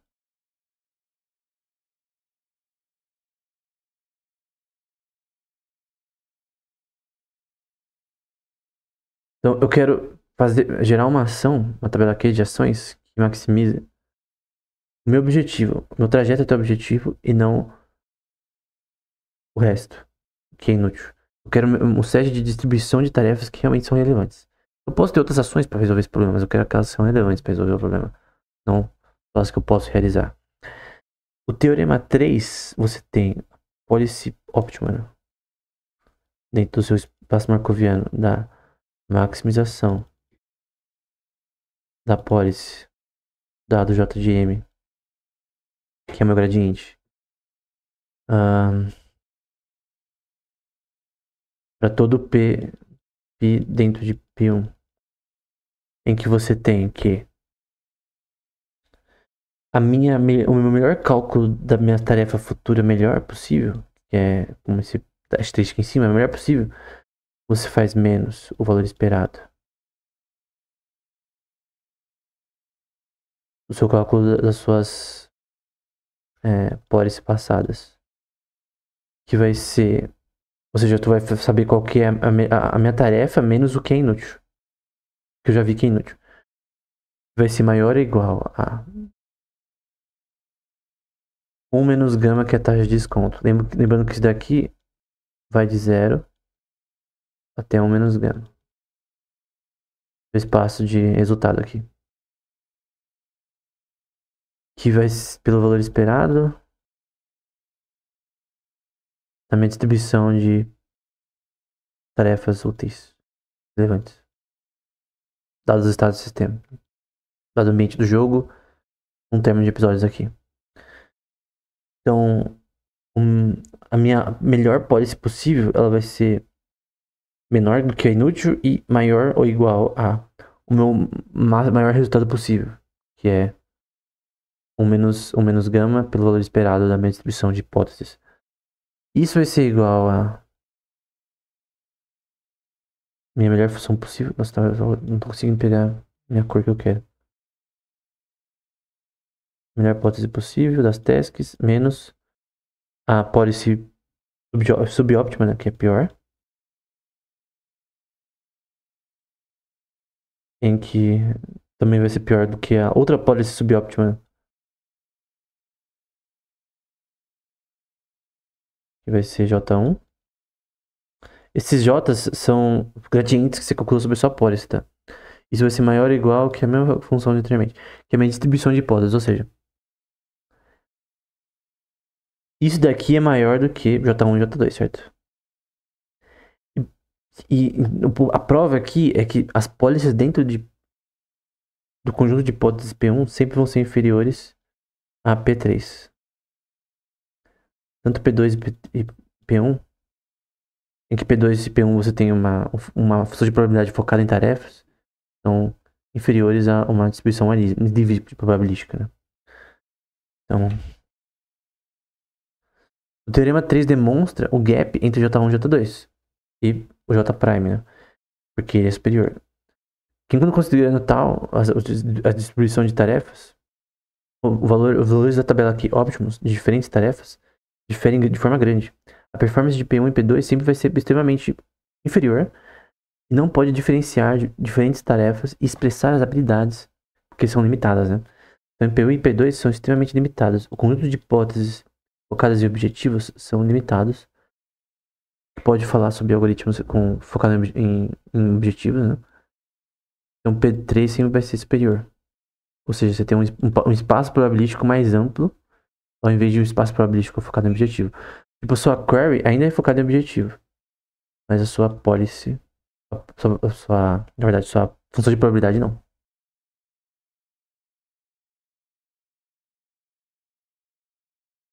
Ainda mais, podemos mostrar que J1 e J2 pode ser extremamente menor que J3.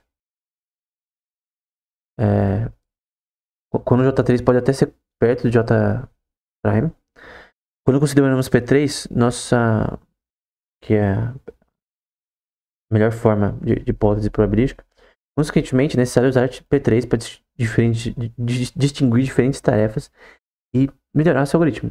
Então, seu espaço de hipótese P3, que você tem uma função de probabilidade mais livre, é superior quando você tem ela fixa. Então, optimizando a policy da minha função markoviana, dos meus espaços característicos e estados, pode ser importante para generalização. Eles vão mostrar agora que esse tema é simples e optimizar ele seria efetivo para ter um agente de generalização. Né? Então você pode ter um processo markoviano condicionado a estado latente, estado do sistema. Né? Aqui um input space de P3, que é a função de erro.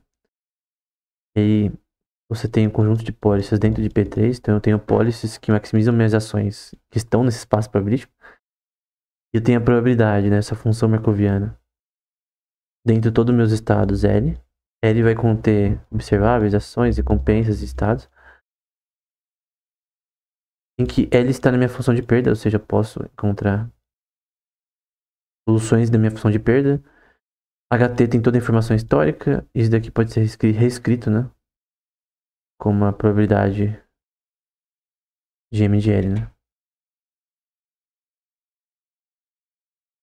Então, continuando aqui, a gente tem o teorema 4, que vai dizer que a função J' das tasks gerais. Então, isso aqui é a busca pela sua o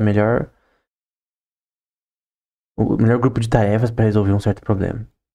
Menos o valor esperado da função M para essas tarefas, que é o seu processo markoviano. Isso vai ser no contexto da própria gradiente da policy. Então, se o JM gigante é basicamente só o gradiente da policy. Isso vai ser igual a 1 dividido por 1 menos gama. Lembra que esse sistema vai de 0. Os resultados aqui das recompensas vai de 0 até 1 menos 1 sobre gama. Menos gama, na verdade.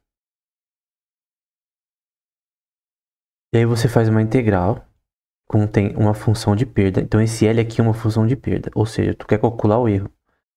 E nesse cálculo você tem uma distribuição de probabilidade, P de L, que é uma distribuição de erro.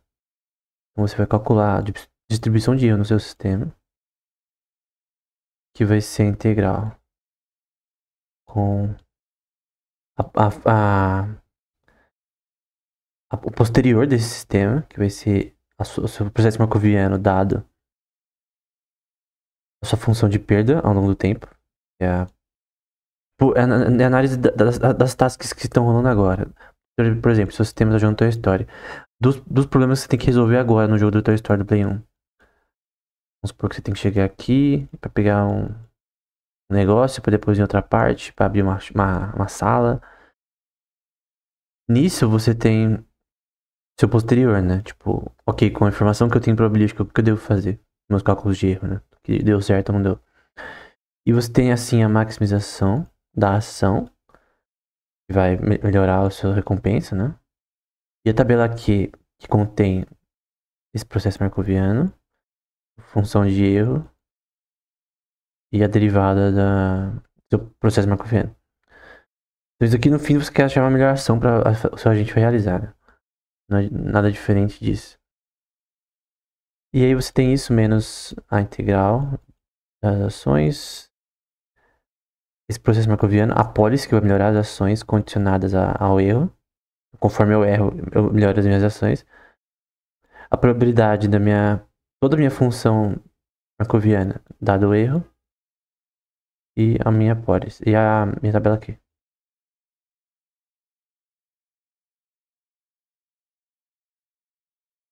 E a derivada das ações e de M também. E da perda. Então você tem uma derivada de tudo praticamente aqui, né? Então vamos lá. Então, o que isso quer dizer? Ele quer dizer que essa função aqui que a gente quer chegar, que é literalmente a função final aqui, eu quero achar esse J, que é o gradiente associado a minhas melhores tasks. Eu quero selecionar qual é a melhor task possível para resolver meus problemas da minha rede neural, meu sistema de IA. Isso vai ser igual a uma função de erro? E essa função de erro tem uma relação da 1 menos a menos gama, que é a relação de taxa de desconto. Na verdade, essa relação é o máximo dessa função.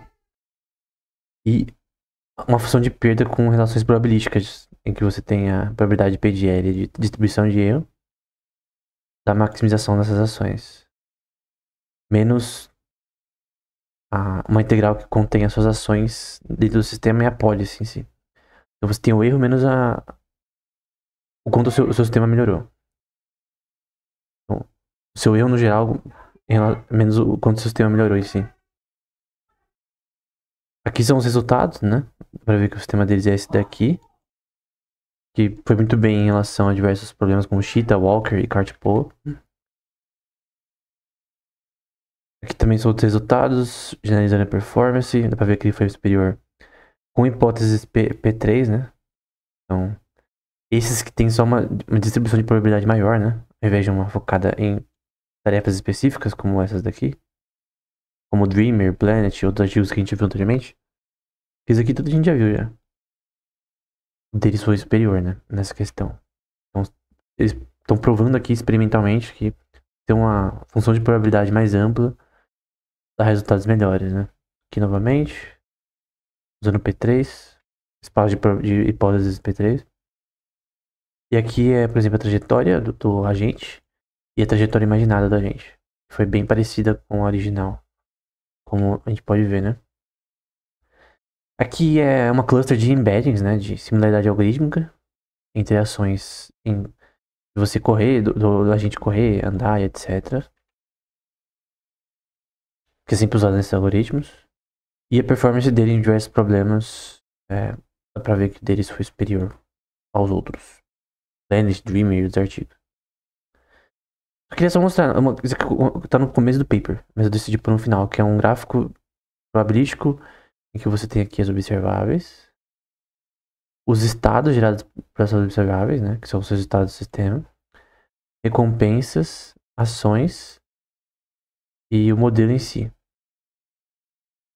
Então, o sistema deles tem basicamente uma função de...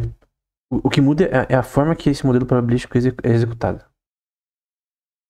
E que de recompensa, e também previsão de recompensas, né? Porque essa parte aqui é de predição de recompensas dos estados futuros do sistema. Então, o que vai dar recompensa no próximo estado que eu vou realizar, né? Então, naquela próxima parte que o Super Mario pular, o que vai dar recompensa pra ele? É pular em cima do Bowser? É estar desviado de golpes porque você não consegue atacar ele totalmente? Coisa do tipo. Agora, o Uncanny Senhor Incrível tá ficando cada vez pior, né? Então, agora é o apêndice. No apêndice, eles vão provar que a conjunto de hipóteses H2 está com o conjunto H1, e que ambas têm um espaço probabilístico focado em objetivos. E basicamente, eu vou ir por partes aqui. Tem inferências probabilísticas de tarefas que você pode executar, M tarefas, dentro de H2, onde, justamente se você tem para todo a função de probabilidade dessas tasks, né? Então, é uma função de probabilidade relacionada se essas tarefas realmente são úteis ou não. Tem a função de probabilidade de observáveis condicionadas a essa tarefa. Sei lá, o Kung Fu Panda pegar o biscoito pra ganhar a partida, ou o Super Mario chegar ao fim da tela, enfim. Isso vai dar que existe também, além dessa função de probabilidade, nessas tasks, você pode achar que provavelmente vai acontecer com base no objetivos. Também pode calcular recompensa com base no objetivo. E tu pode fazer Deixa eu pegar em outra cor.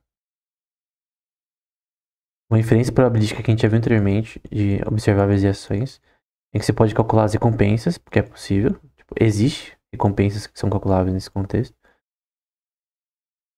Mais gama. Quer calcular a melhor ação futura prime.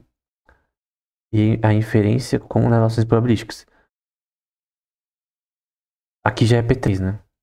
P3 aqui, porque é uma inferência livre de... Ah não, perdão, não é P2 aqui. O P3 teria que ser assim. QM de P de observáveis e ações. Então esse aqui esse daqui é P2. No P1 a gente não tem essa parte aqui. E esse daqui é o P3, né? Que é a inferência probabilística livre. Ela é mais livre para fazer essas inferências. Então basicamente é a mesma coisa aqui. Isso vai seguir aqui a mesma função de antes. Só que agora a gente está orientado a recompensa, né? Para ver que aqui que o QM. As observáveis e ações estão orientadas a recompensas também, no geral. E aqui não, né? Nessa parte aqui você vê que não estava orientado a recompensa. Só as inferências e a função de probabilidade. Agora tudo tá orientado a recompensas, né? Não, orientada a tarefas. A T, né? Que vai ficar M, né? E aí, ele tá mostrando aqui que, no fim, essa mesma função de probabilidade, ela tá no, tipo, H2, ela tá associada a H1. Em que você tem dessa função de probabilidade que tá em... Essa daqui tá em P1. Por que tá em P1? Porque só tem a maximização ali, ó,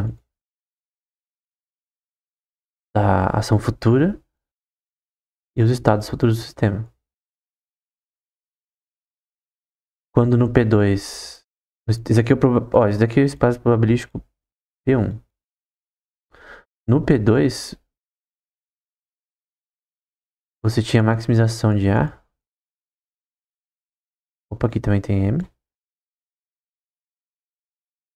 Que é de M e a probabilidade de M. Ou seja, uma probabilidade orientada a tarefas específicas, né? Então, uma tarefa específica só a gente tem que performar. No 3, você só tem...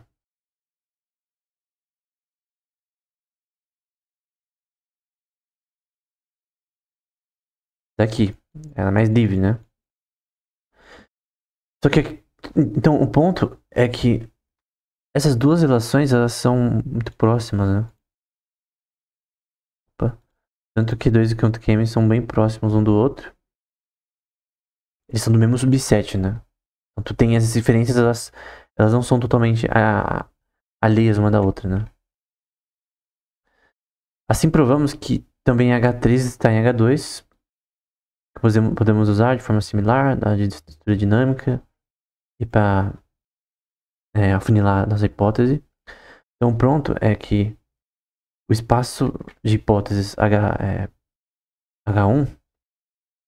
H2, algum H2 estão conectados e posteriormente a eles ao H3. Então, tipo, o espaço de hipóteses H2, H3 na verdade, está dentro de H2. Porque H2 é orientado ao objetivo e H3 não. É isso. Mas tá no mesmo contexto, tá no mesmo set. Só que dentro desse set você tem operações que o H3 performa que os outros não performam. E esse é o ponto da prova. Então aqui é o do H3, então é o mesmo esquema de antes. Só que o ponto que vai mudar é aquela parte aqui, né? Como eu já vi anteriormente.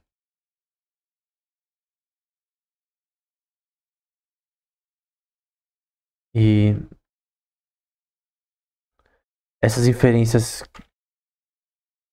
no geral, que você pode fazer QM, tanto em H1, H2 e H3, elas fazem parte do mesmo subset. Elas são um subset uma das outras, na verdade. Não o mesmo subset. Elas são um subset uma das outras. Elas são um subconjunto, para usar um termo em português, né? Uma das outras. Então, esse é o ponto, né? Todas as inferências de tasks que você vai realizar podem estar categorizadas em 3 tipos de hipóteses, em que 2 delas são orientadas a objetivos e a terceira não. Embora elas estão interrelacionadas. E você pode ter, por exemplo, ter aproximações de H2 que chega perto de H3, mas são subóptimas, né? Então a melhor vez que você roda esse algoritmo daqui, vou colocar J1T. A melhor vez que você roda esse algoritmo sempre vai ser inferior a essa daqui. A melhor dessa daqui. Então, sempre aí, o espaço de hipótese H3 vai dar melhores resultados, que vai ser representando assim, do que as anteriores, né? Essa aqui vai ser sempre superior, porque o espaço probabilístico aqui é mais amplo, né? Agora o Mr. Incrível tá cada vez mais uncanny, né? Vai ficar pior. E aí tem a prova do Teorema 2. Então, nós provamos, eles dizem que para toda apólice dentro de P2, vamos ter que o valor esperado do sistema vai dar a função aqui. Vai ser o cálculo do gradiente da apólice. Aí nesse tuple vai ter estados, ações, função de transição, recompensas, nesse processo markoviano e gama. Esse sistema vai aproximar tal gigante, que é basicamente minhas tasks, que nada mais é que M, aproximada para tal. E nós podemos usar a policy para interagir com M e pegar a trajetória.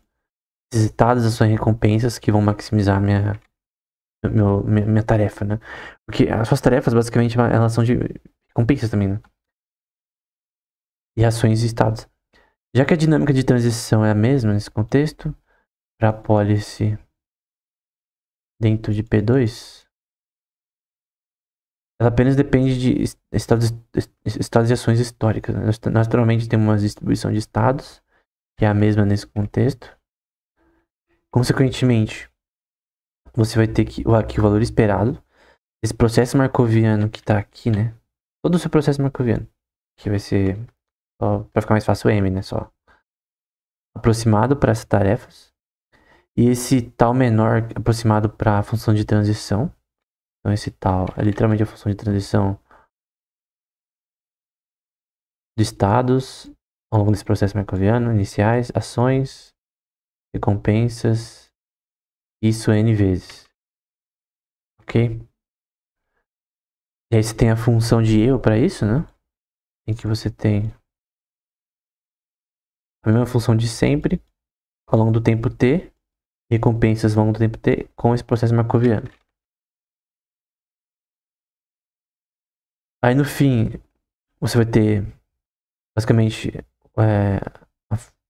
a mesma coisa, a mesma função, só que com o valor esperado desse daí. Depois ele adiciona um valor global de recompensas desse sistema. Depois de adicionar esse valor global de recompensas, eles colocam essas recompensas com traço em cima, que são associadas às recompensas globais. E no fim, se torna a policy que você quer calcular. E no fim vai retornar as melhores recompensas dentro desse contexto. Então, dentro dos seus estados, da sua distribuição de estados. Então, dentro da sua distribuição de estados tal, né? tu vai ter as melhores recompensas nesse sistema markoviano. Então ele vai dizer, é conhecido que tem uma policy óptima de um processo markoviano singular, sem memória, ou seja, sem estados passados, em que você tem a maximização da policy em P2, que essa policy, essa maximização, essa melhor ação possível vai ser igual a de P1. Ou seja, P1 e P2 está em P1 no fim, né? Ou sociedade de hipótese também. Então a maximização da hipótese com inferências probabilísticas e a de probabilidade probabilística juntas, né? Que é... Vou pegar aqui em amarelo. QM... Ah não, eu vou pôr tudo. Que é basicamente a maximização da ação prime.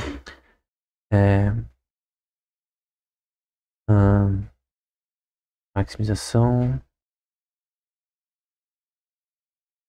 PM observáveis e ações. O melhor valor que você conseguir vai ser igual ao só com essa função aqui, QM só.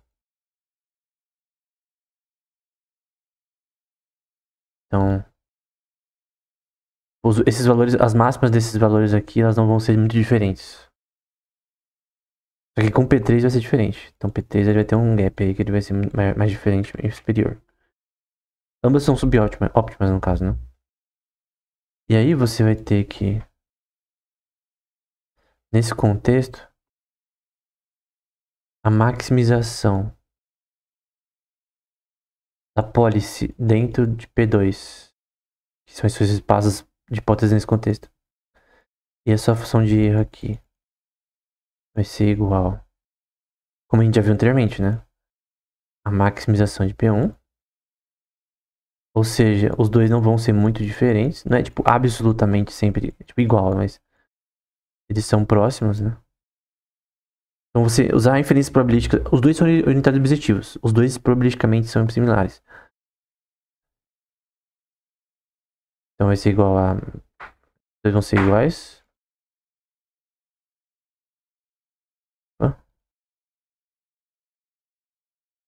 E... Pra ir mais rápido. Aqui também é P1. E aí você vai fazer isso igual a... O cálculo de erro nesse contexto. Que é o gradiente da task calculada pelo espaço de hipótese P1. Que vai ser igual a do P2. E isso vai ser menor ou igual. Sempre menor ou igual ao valor esperado. Processo markoviano aproximado para as tarefas.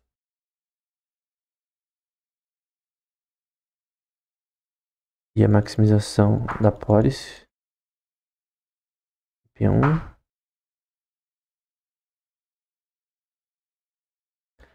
que vai ser igual ao melhor valor possível de tal.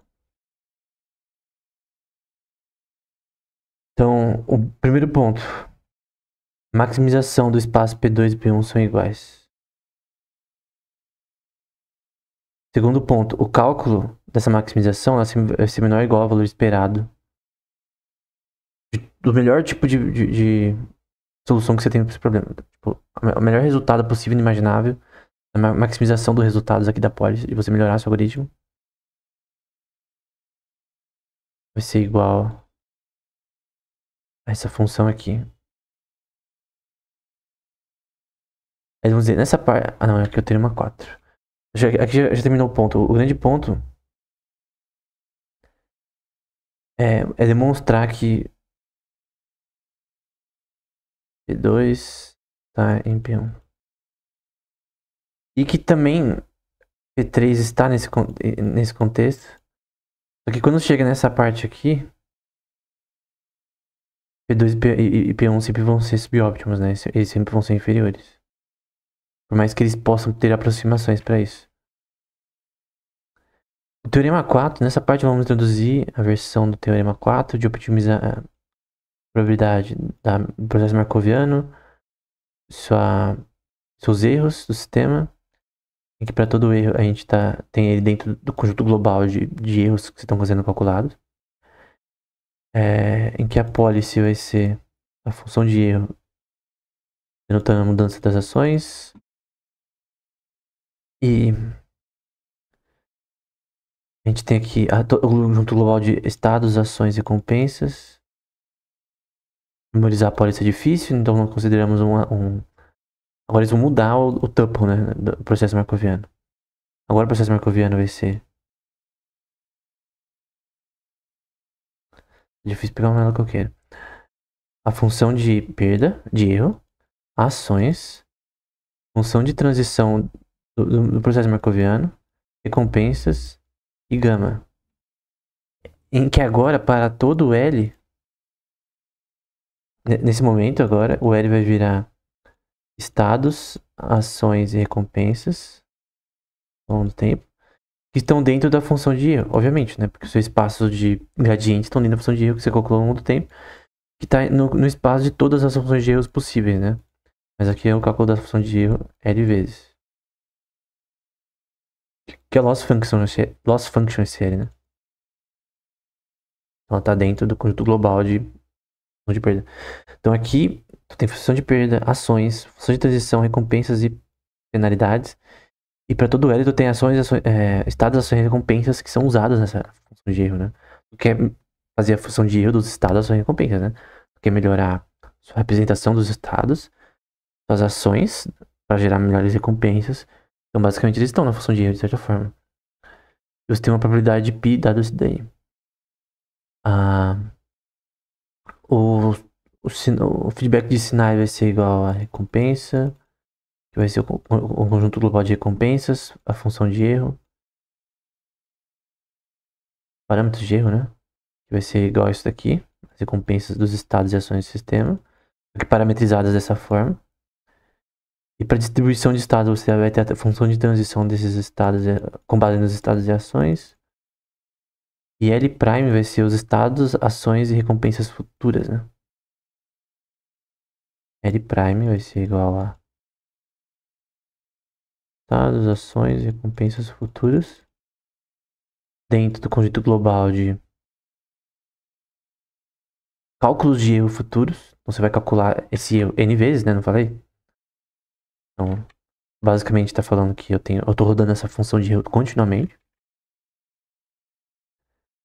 E, em resumo, nós colocamos uma distribuição da probabilidade do erro futuro, dado o erro passado e ações. Isso daqui já resume tudo do Teorema 4. Tem a probabilidade dos erros futuros, do que provavelmente vai dar merda no algoritmo. É aquela coisa, por exemplo, você joga um Super Mario, tá numa nova tela que você nunca jogou no Mario Maker.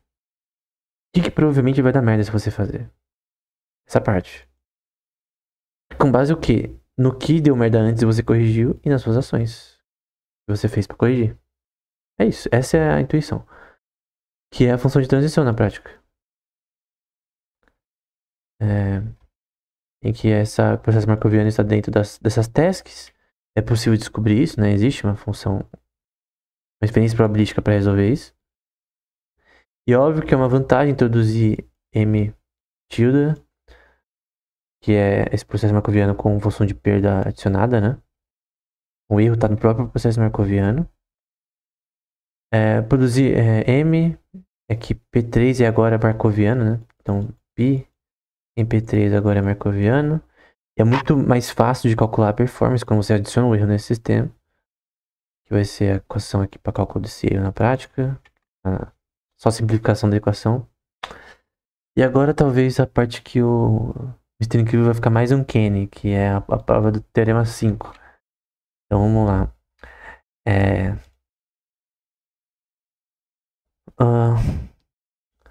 Tu vai ter que essa função aqui,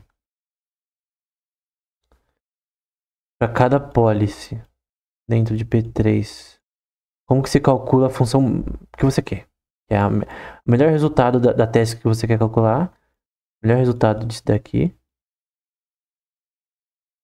que é superior às hipóteses 1 e 2, vai ser igual a 1 menos 1 menos gama pela soma do meu erro e da distribuição de erros probabilisticamente. Porque o que pode ser errado no seu algoritmo é uma probabilidade. O seu agente não sabe o que é. O que de fato vai dar recompensas ou não, às vezes. Ele vai ter que se virar. É que, tipo, você tá num novo jogo. Novo Super Mario Bros. Tu não sabe o que você deve fazer em certas partes. Tu vai tentar descobrir, com base na sua experiência de gameplay, até de forma inconsciente, que você provavelmente deve fazer. E quem tem mais experiência jogando jogos vai conseguir resolver isso melhor do que alguém que tá jogando jogos pela primeira vez, que nunca tocou num joystick, por exemplo. Então aqui você vai ter a soma das probabilidades da função de transição, desse processo marcoviano com a perda nele mesmo e da soma da perda. E aí você vai achar nesse contexto a maximização da ação, dada a sua melhor tabela Q desse espaço probabilístico, do seu erro, ações e a derivada disso daí. Isso vai ser menos, aqui é a distribuição de probabilidade de erro. A de M, não, perdão, a soma de ações e do processo marcoviano com a apólice de ações dado o meu erro. Então, qual ações eu devo fazer para melhorar meu erro? As ações são condicionadas ao erro, certo? Nesse caso. E ações meu sistema tem que fazer para melhorar meu erro? Diminuir meu erro. Aí você tem o processo marcoviano associado a esse erro, uma função probabilística. Primeiro você tem a apólice para melhorar essas ações e a função probabilística associada a essa apólice. A tabela que melhor possível. Erro, ações e a derivada de ações e do processo marcoviano e erro, né? Que é de DL. Isso vai ser maior ou igual, que vai, a inequalidade de Jensen. Esse troço todo vai ser menor ou igual a 1 menos 1 menos gama pela soma de erro da seu espectro de erro probabilisticamente.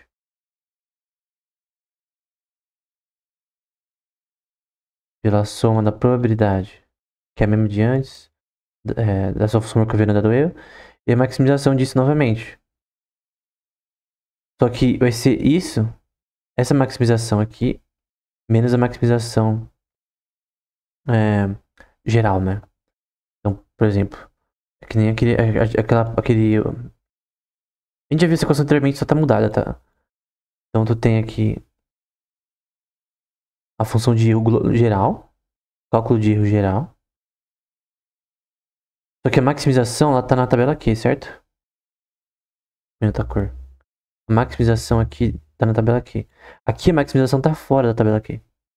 Então você faz todo o seu agrupamento de erro no sistema, menos os erros passados. Eu acho que essa é a melhor forma de entender. Você vai subtrair todas as ações inúteis do seu algoritmo original. Do seu erro, né? Tu calcula o erro e depois tu subtrai o erro pelas ações que minimizam o seu erro, né? Essa é a intuição. Agora, eu prometo que esse é o mais um Kenny possível, mas eu não vou tratar isso aqui, tá? Que é essa zoeira, porque tem essa parte que eles expandem essa prova. O que já ficou claro com base no que vocês já viram antes, porque isso daqui a gente já viu anteriormente. Eu expliquei isso aqui anteriormente. Em que o ponto é que essa parte em azul é a relação de... Então, essa parte que tá em vermelho aqui é a distribuição de erro em todo o seu sistema. E a parte de baixo você vai fazer isso, o erro menos a maximização das ações do seu agente, né? Então, tu faz o erro menos a melhor ação possível do seu agente ao longo desse tempo. Mais ou menos isso. Aqui eu não vou tratar, tá? Mas eles expandem isso daqui de uma forma mais detalhada. Mas acho que não faz sentido eu ir sobre tudo isso daqui, né? Então, esse aqui é o final. Eu não vou ir por toda essa parte aqui, né? Mas você pode fazer se você quiser, né? Pausa o vídeo aí ou vai no artigo, na descrição e vê. Então, basicamente era isso. Eu curti porque eu gosto de artigos que tem Minecraft. O próximo vídeo vai ter também artigos com relação a Minecraft, até de uma forma mais simples. Mas basicamente eu acho que essa aula é mais complexa até agora do curso. Ela talvez tenha sido até mais complexa que as aulas de inteligência artificial geral. Embora a inteligência artificial geral, ela, tipo, não é difícil, mas ela tem mais coisas, peripécias pra você decorar. Decorar não, pra entender, né? Porque a gente não tá decorando nada, que a gente tá entendendo a coisa. Não tem que decorar equações, tem que entender. Então, eu, por exemplo, eu não decoro textos bíblicos com facilidade, mas o entendimento é outra coisa. Interpretar eles que importa, né? Então é isso. Até o próximo episódio.